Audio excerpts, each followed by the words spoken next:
Hello everyone, क्या हाल चाल? सब बढ़िया।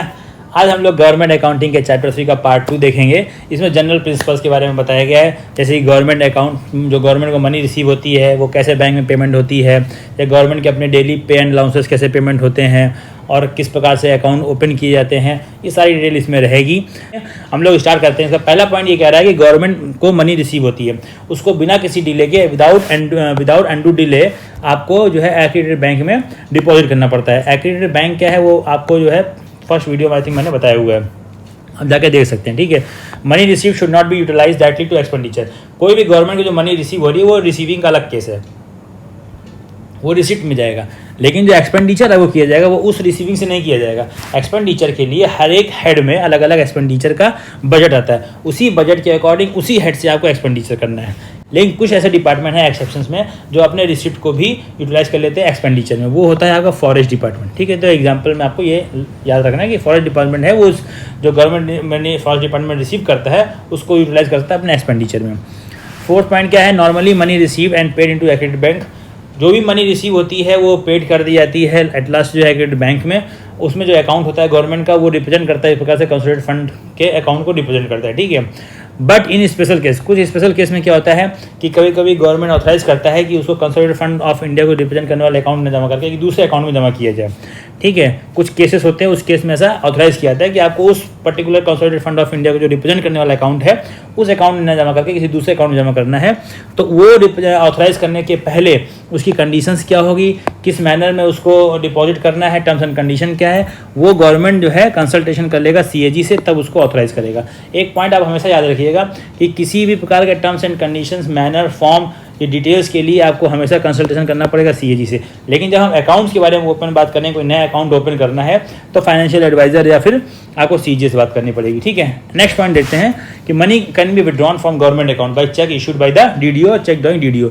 चेक ड्राइंग DDO को यदि आपको गवर्नमेंट अकाउंट से मनी विड्रॉ करना है तो उसके लिए उसको जो है चेक लगाना पड़ेगा। ठीक है, तो वो चेक लगाएगा तो वो मनी जो है गवर्नमेंट अकाउंट से उसके अकाउंट में आएगी, तो उसके लिए उसको एक अकाउंट ओपन करना पड़ेगा।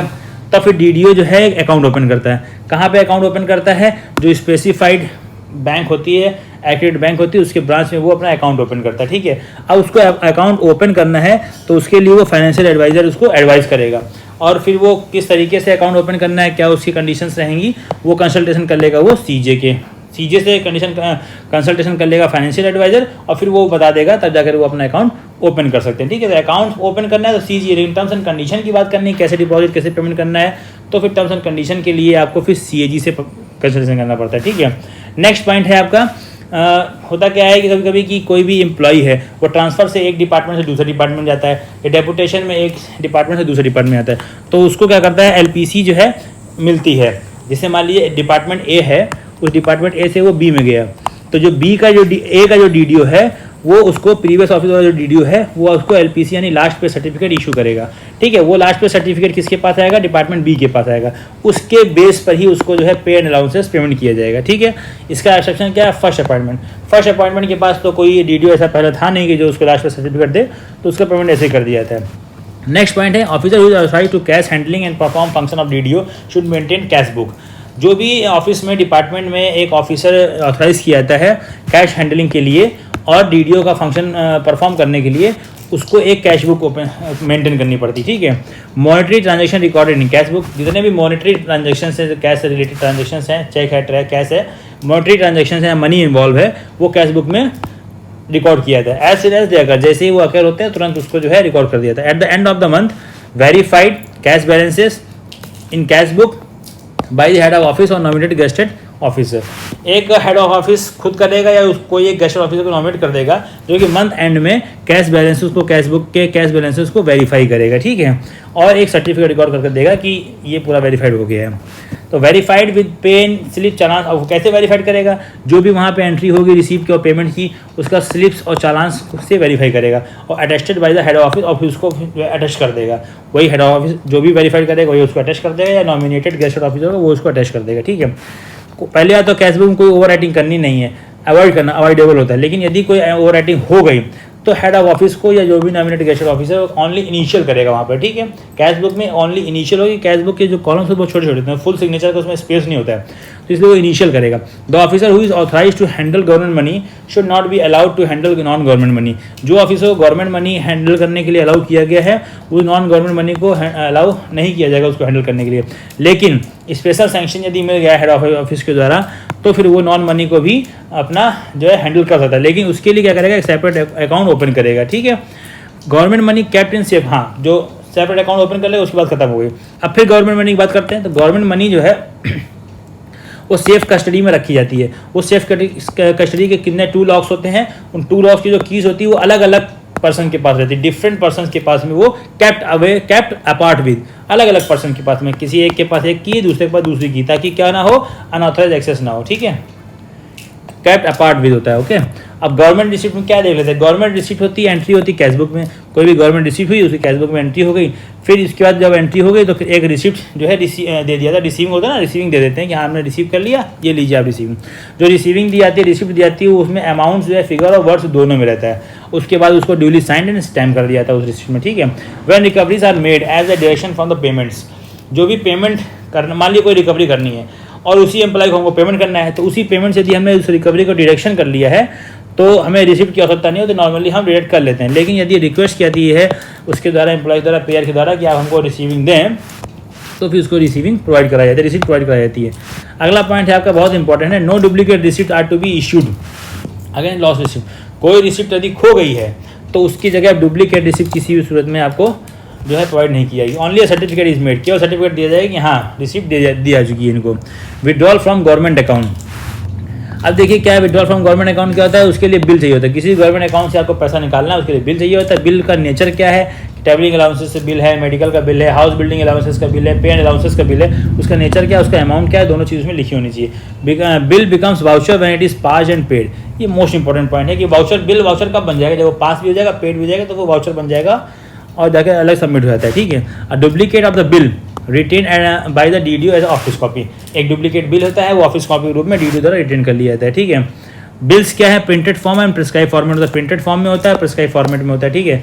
और बिल्स क्या है, अमाउंट फिगर्स एंड वर्ड्स में, जो बिल होता है वो फिगर्स में होता है और वर्ड्स में होता है, उसमें लिखा होता है अमाउंट जो है वो फिगर और वर्ड्स दोनों में लिखा होता है। करेक्शन जो है बिल में कोई करेक्शन नहीं करना चाहिए, अल्टरेशन नहीं करना चाहिए, उसको अवॉइड करना चाहिए। लेकिन यदि कोई करेक्शन हो गया है तो फिर डीडीओ के द्वारा वहाँ फुल सिग्नेचर होगा, क्योंकि बिल में खूब जगह होती है, आराम से पूरा सिग्नेचर डीडीओ करेगा। बिल फुल अकाउंटिंग क्लासिफिकेशन होना चाहिए, हेडवाइज की वो किस उसका मेजर हेड क्या है, माइनर हेड क्या है, पूरा अकाउंटिंग क्लासिफिकेशन उसमें होना चाहिए।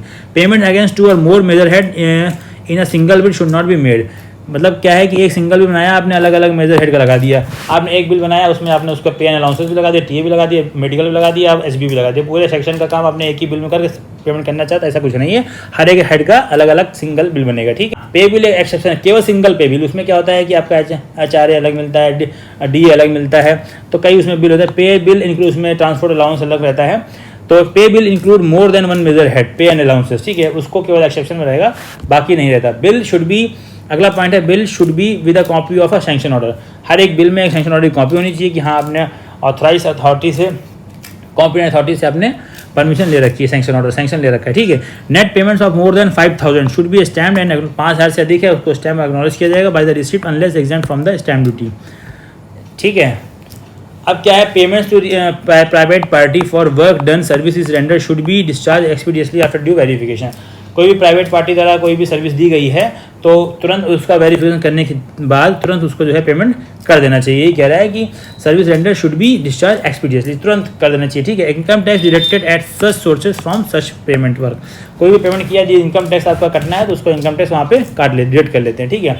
Acknowledgement receipt should be, next point है acknowledgement receipt should be obtain for the payment made.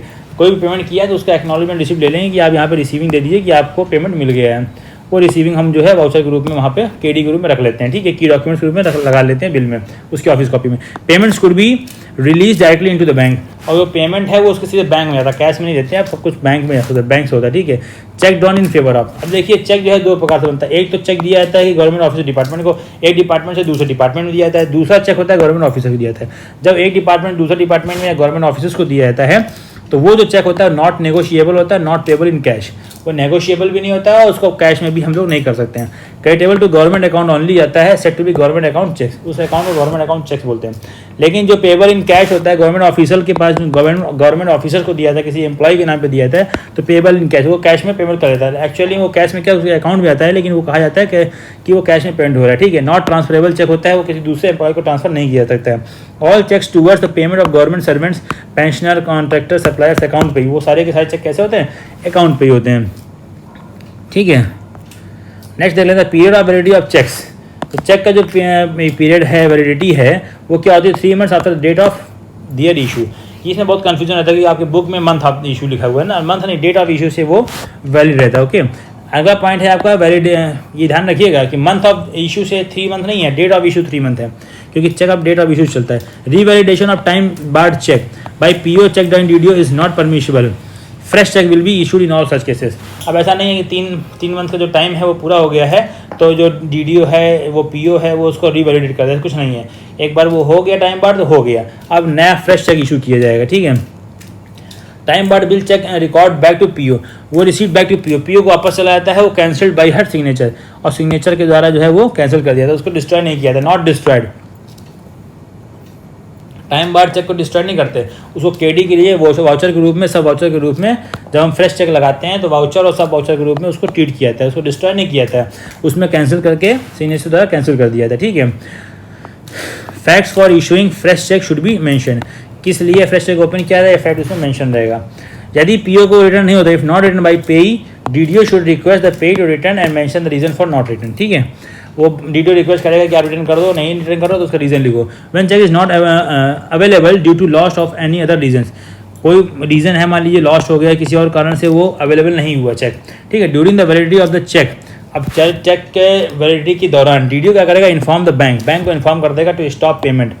तो उसको पहले मालूम है उसे डीडीओ को कि अब वो चेक इशू हो गया, परंतु जो है वो लॉस्ट हो गया, किसी दूसरे रीजन से वो अवेलेबल नहीं है चेक, ठीक है। तो उसमें क्या, बैंक को तुरंत वो जो है इन्फॉर्म करेगा, कहेगा कि आप स्टॉप पेमेंट कर दो। बैंक उसको क्या करेगा, एक्नॉलेजमेंट दे देगा स्टॉप पेमेंट ऑर्डर का। तब तक वो जो है चेक को treated as cancel cheque, cheque को जो है कैंसिल चेक की तरह ट्रीट किया during the validity of cheque, cheque की वैलिडिटी तो उसको कैंसिल चेक के रूप में ट्रीट किया जाए, ठीक है। नेक्स्ट पॉइंट क्या कहता है, the cheque remaining unpaid for more than 6 month, ये इंपॉर्टेंट पॉइंट है, 6 मंथ का ये याद रखिएगा। कोई चेक है वो 6 महीने तक पेड ही नहीं हुआ, ठीक है, after the month 6 month after the month of its issue, उसका जो इशू डेट है या मंथ है वहाँ से 6 महीने तक, इशू डेट है वहाँ से 6 महीने तक वो अनपेड रहा, ठीक है, पेड ही नहीं हुआ और ना ही वो सरेंडर हुआ रिन्यूअल के लिए, तो ऐसे चेक को भी क्या कहेंगे, कैंसिल चेक ही मान लीजिएगा, ठीक है। In case of lost cheque, मान लीजिए कोई चेक खो गया है, तो उसमें क्या होगा कि ऊपर वाला प्रोसीजर करेंगे जो इसमें कहा गया है कि लॉस्ट चेक हो जाता है तो क्या करते हैं, बैंक में भेज देते हैं, स्टॉप पेमेंट कर देते हैं। इनके अतिरिक्त यदि वो प्राइवेट पार्टी का है, ठीक है, तो उससे आइडेंटिटी बोर्ड भी भरा लेंगे, उसके बाद उसको फ्रेश चेक इशू करेंगे, ठीक है। नेक्स्ट पॉइंट देख लीजिए, cheque drawing DDO who operates directly through the banks has been authorised an amount of quarterly, जो चेक ड्राइंग डीडीओ होता है जो बीच में ट्रेजरी से काम नहीं करता, वो सीधे जब बैंक से जाके डायरेक्टली अपना ऑपरेट्स करता है, तो वो चेक ड्राइंग डीडीओ को जो है क्वार्टरली असाइनमेंट दिया था अमाउंट का, कि इतना आपको अमाउंट दिया गया, इसी को आपको एक्सपेंडिचर करना है, उसको बोलते हैं लेटर ऑफ क्रेडिट, ठीक है, LOC, letter of credit. He she can not be exceed this amount, उस अकाउंट वो अमाउंट को एक्सीड नहीं कर सकता। इफ रिमेन अनस्पेंड, यदि उसमें कुछ पैसा बच गया है तो carry forward to next quarter carry forward हो जाएगा विद इन सेम फाइनेंशियल, एक ही फाइनेंशियल ईयर में। It become lapse at the end of the financial year, financial के एंड में फिर वो लैप्स हो जाएगा। All orders authorities for payment issued from one account office to another, stamp में स्पेशल सील होगा, ठीक है। कोई भी ऑर्डर से अथॉरिटीज़ किसी दूसरे डिपार्टमेंट को एक डिपार्टमेंट दूसरे डिपार्टमेंट भेजेंगे तो उसमें स्टैम्प और स्पेशल सील लगा के भेजेंगे, ठीक है। जैसे कि पेंशन पेमेंट ऑर्डर है तो स्टैम्प स्पेशल सील लग के जाए। नेक्स्ट टॉपिक है हमारा personal claim of government servant, important है, डे टू डे लाइफ में यूज़ होता है ये डिपार्टमेंट में, हर एक डिपार्टमेंट में। देखते हैं हम लोग समझ लेते हैं सैलरी हम लोगों को पता है कि last working day of the month में आती है। अब ये मंथ का लास्ट वर्किंग डे कैसे डिसाइड होता है देख लीजिए। लास्ट वर्किंग डे का मतलब वो मंथ का लास्ट डे हो गया जिसमें PAO and accredited bank branch दोनों ही ओपन हो। आप सभी जानते हैं कि सैटरडे के दिन लास्ट वर्किंग डे नहीं माना जाता है, क्योंकि सैटरडे के दिन जो सेंट्रल गवर्नमेंट के ऑफिस है वो क्लोज होते हैं, जैसे PAO क्लोज होता है। तो लास्ट वर्किंग वही होगा जिसमें पे एंड अकाउंट ऑफिस यानी PAO और उसका जो ब्रांच है एक्रीडेटेड बैंक ब्रांच, ये कौन सा ब्रांच की बात हो रही है, जिससे पेमेंट किया जाएगा, ठीक है। PAO जिससे पेमेंट करवाएगा उस बैंक की बात हो रही है। जहाँ से पेमेंट करना है PAO को, जहाँ वो भेजता है फिर वो पेमेंट रिलीज़ करता है, वो एक्रीडेटेड बैंक ब्रांच ओपन होनी चाहिए और PAO ओपन होना चाहिए, ओके। अब नेक्स्ट टॉपिक है पार्ट ऑफ सैलरी, कि मान लीजिए कि किसी का ट्रांसफ़र हो रहा है, ठीक है, गवर्नमेंट सर्वेंट का ट्रांसफ़र हो गया, वो 15 डेज़ यहाँ रहा, फिर उसका ट्रांसफ़र हो गया, तो वो 15 डेज़ का उसको सैलरी दी जाएगी, वही हो जाएगा उसका पार्ट ऑफ सैलरी। तो ये ड्रॉल एंड डिसबर्समेंट अलाउड होता है, कुछ केसेस होते हैं स्पेशल उसमें, जैसे गवर्नमेंट सर्वेंट का ट्रांसफ़र हो रहा है उसमें अलाउ होता है, या फिर वो डेपुटेशन में जा रहा है तो फिर तब उसको अलाउ होता है, या वो सर्विस बीच में क्विट कर रहा है तो उसको अलाउ होता है, ठीक है। एग्जाम्पल में देख दिया गया है कि डेपुटेशन में ए ऑफिस से बी ऑफिस में जा रहा है तो उसको पार्ट ऑफ सैलरी दिया जाएगा। इस एग्जाम्पल में एक बात और कही गई है कि जैसे मान लीजिए कि कोई भी एम्प्लॉई वो 15 डेज वर्क किया, फिर नेक्स्ट ऑफिस में चला गया, डेपुटेशन में गया या ट्रांसफ़र होकर गया, तो उसका पे एंड अलाउंसेस का कुछ एरियर बन जाएगा। अब वो एरियर आपको पता है कि नए ऑफिस जहाँ वो प्रोसीड करता है वहीं दिया जाता है, मैंने लास्ट वीडियो में बताया हुआ है। तो जो प्रोसीड करता है उसी में दिया जाता है, जिस ऑफिस में प्रोसीड करता है वहीं उसी के द्वारा दिया जाता है। तो अब ये वाला ऑफिस है वो कैसे देगा, यदि वो एरियर है तो फिर उसके लिए ड्यू और ड्रॉन स्टेटमेंट चाहिए होगा। वो ड्यू और ड्रॉन स्टेटमेंट कौन देगा, पहले वाला पीएओ देगा। जो पहला वाला ऑफिस है ए, जहाँ से वो ट्रांसफ़र होकर के आया है, वो office due and drawn statement देगा एरियर का, फिर उस बेस पे जो बी ऑफिस है वो एरियर पेमेंट कर देगा, ठीक है। और सैलरी देने के लिए उसको एलपीसी की आवश्यकता पड़ती है, एरियर पेमेंट करने के लिए ड्यू एंड ड्रॉन स्टेटमेंट की आवश्यकता पड़ती है, ठीक है। नेक्स्ट देखते हैं हम लोग, arrears of pay and allowances not in monthly pay bill but in separate arrear bill. अब किसी मंथ का एरियर है, किसी मंथ का पे अलाउंसेस का एरियर है, मान लीजिए कि नई ज्वाइनिंग हुई, सपोज करते हैं अब नई ज्वाइनिंग की, किसी की नई ज्वाइनिंग हुई 20 अगस्त को मान लीजिए हुई, ठीक है। तो अब वो क्या करेगा कि 20 अगस्त से लेकर 31 अगस्त का भी तो पेमेंट उसका होगा, लेकिन वो payment next bill pay bill में नहीं होगा, सितंबर के पे बिल में नहीं होगा, सितंबर का पे बिल सेपरेट बनेगा और ये जो 11 दिन का जो एरियर है वो अलग बनेगा। कहने का यही मतलब है कि वो पे एंड अलाउंसेस से पेमेंट ना होकर के सेपरेट एरियर बिल बनता है, वहाँ से पेमेंट होता है, ठीक है। Entries of arrears made in पे बिल रजिस्टर, और फिर जो एरियर दिया जाता है उसकी एंट्री पे बिल रजिस्टर में कर दी जाती है। Pay and allowances paid only to government servant और ऑथराइज्ड मैसेंजर, गवर्नमेंट सर्वेंट को दिया जाता है या गवर्नमेंट सर्वेंट जिसको अपना मैसेंजर बनाए उसको दिया जाता है। ये मैसेंजर की बात तब आती थी जब पहले कैश में पेमेंट होता था, तो वो मान लीजिए वो अवेलेबल नहीं है सैलरी वाले दिन, तो किसी को मैसेंजर उसने अलॉट किया हुआ है तो फिर वो जाके ले लेगा। अभी तो अकाउंट चला जाता है तो इसका कोई मीनिंग रह नहीं गया, ठीक है। अब आता है केस स्टडी, एक हम लोग केस स्टडी पढ़ेंगे, देख लीजिए, इंपॉर्टेंट है ये। Let any payment due done to government servant, किसी भी गवर्नमेंट सर्वेंट को कोई पेमेंट कर दिया गया, लाइक उसका एडवांस पेमेंट कर दिया गया, ओके।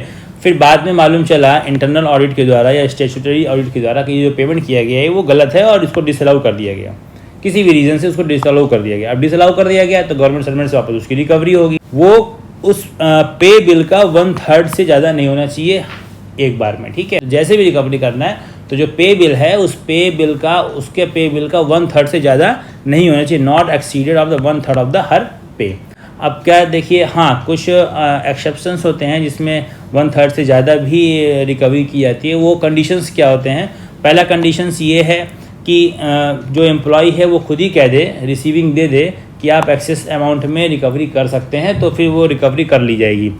सेकेंड पॉइंट क्या, she had acted contrary orders, यदि उसने ऑर्डर्स का उल्लंघन किया है, ठीक है, तो गवर्नमेंट आदेशों का उल्लंघन किया है तब भी फिर वो रिकवरी कर ली जाएगी। और कोई जस्टिफिकेशन भी नहीं दे पा रहा है तो इसलिए रिकवरी की जाएगी। Taken in advance for specific purpose, किसी स्पेसिफिक पर्पस के लिए एडवांस लिया गया, फॉर एग्जांपल कंप्यूटर का एडवांस ले लिया गया तो आपने उसको यूज़ नहीं किया, मेडिकल का एडवांस लिया गया, ठीक है, तो उसका आपने यूज़ नहीं किया मेडिकल के एडवांस को, तो फिर जब आपने यूज़ ही नहीं किया तो उसको पूरा का पूरा आप एक बार में वापस करिए, ठीक है। उसके लिए रिकवरी की जरूरत नहीं, क्योंकि वो तो आपके पास पड़ा है, यूज़ हुआ नहीं है, तो फिर वो वापस करना है आपको पूरा पूरा।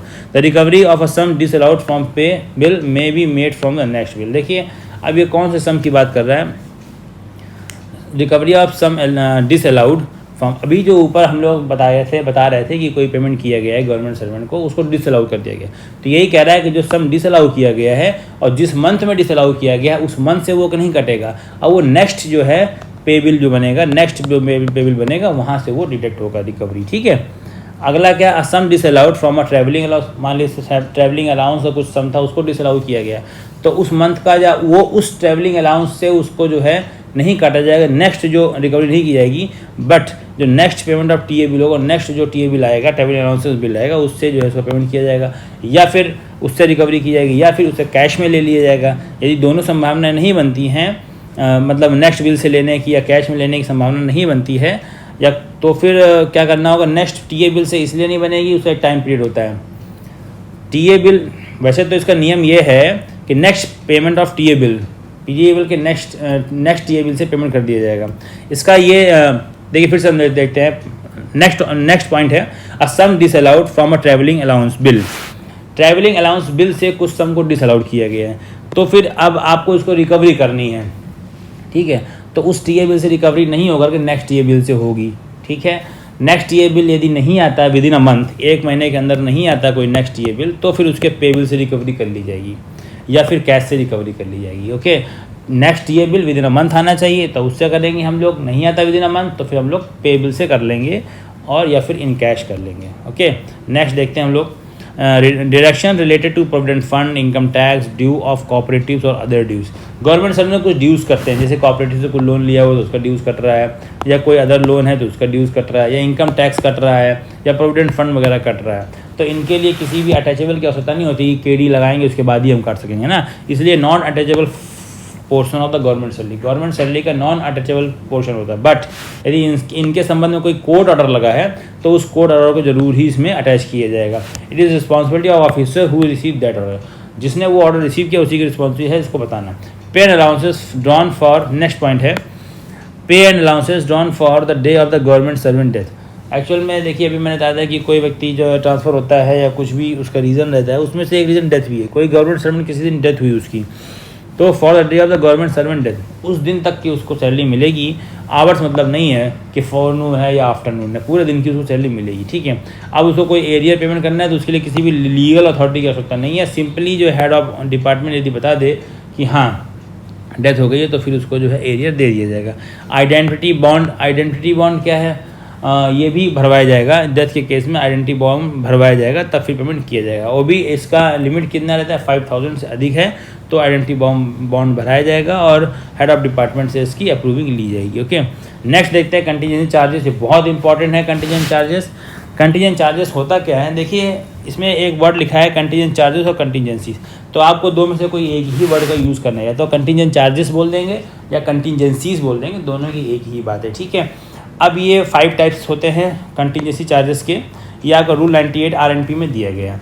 कंटीजेंसी चार्जेस का मतलब हो गया कि वो सभी एक्सपेंडिचर जो कि आपके इंसिडेंटल हों, ठीक है, एक्सपेंसेस जो इंसिडेंटल हो, अचानक हो जाएं, जिसके बारे में आपकी प्री प्लानिंग नहीं है, या फिर जिसके लिए other than the expenditure which has been specifically classified, जो एक्सपेंडिचर पहले से क्लासीफाइड हैं और जिनके हेड पहले से ही दिए गए हैं, उनके अतिरिक्त उनसे अलग इंसिडेंटल चार्जेस जो लग जा रहे हैं, अचानक से खर्चा आ जा रहा है, उसको कंटीजेंट चार्जेस या कंटीजेंसीज बोलेंगे। ये कितने टाइप्स के होते हैं? 5 टाइप्स के होते हैं।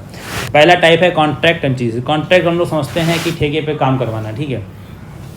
तो आपने कॉन्ट्रैक्ट दिया हुआ है किसी को बिल्डिंग का कि ये बिल्डिंग आपका एनुअली मेंटेनेंस आपको करना है, तो ऐसे कॉन्ट्रैक्ट के लिए जो कुछ हद तक पहले से ही जानकारी रहती है, तो एक लमसम, एक सम जो होता है लमसम, वो जो है ड्राइंग एंड डिस्बर्सिंग ऑफिसर या डिस्बर्सिंग ऑफिसर को अलाउ कर दिया जाता है कि आप इस सम से खर्चा कर सकते हैं without further any sanction required.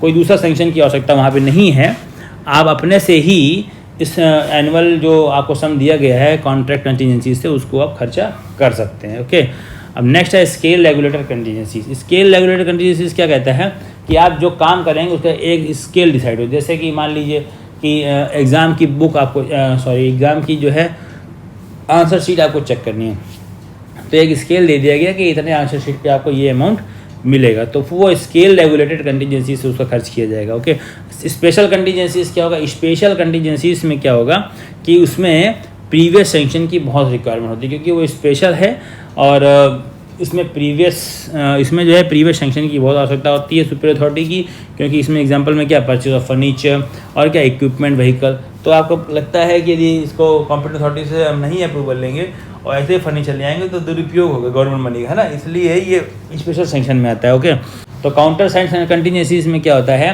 कि आपको जैसे कि एडवांस दिया गया, तो एडवांस देने के लिए पहले उसको अप्रूवल लिया गया कॉम्पिटेंट अथॉरिटी से, जब उसको अप्रूवल मिल गया, खर्चा हो गया, फिर जब उसका एडजस्टमेंट आएगा तो फिर से जो है उसमें काउंटर सिग्नेचर होगा उसके एक्सपेंडिचर को पूरा चेक करके, ठीक है, तो इसको बोलते हैं काउंटर साइन कंटीजेंसीज। और 5th number fully vouch contingencies, इसको यूज़ करने के लिए मिला हुआ है हेड ऑफ ऑफिस को, ये पहले से वाउचर इसका मिला रहता है, उसका पेमेंट इसके द्वारा किया जा सकता है बिना किसी सैंक्शन के, जैसे कि क्या इलेक्ट्रिसिटी का कर सकता है, वाटर चार्जेस कर सकता है, टेलीफोन कर सकता है, ठीक है।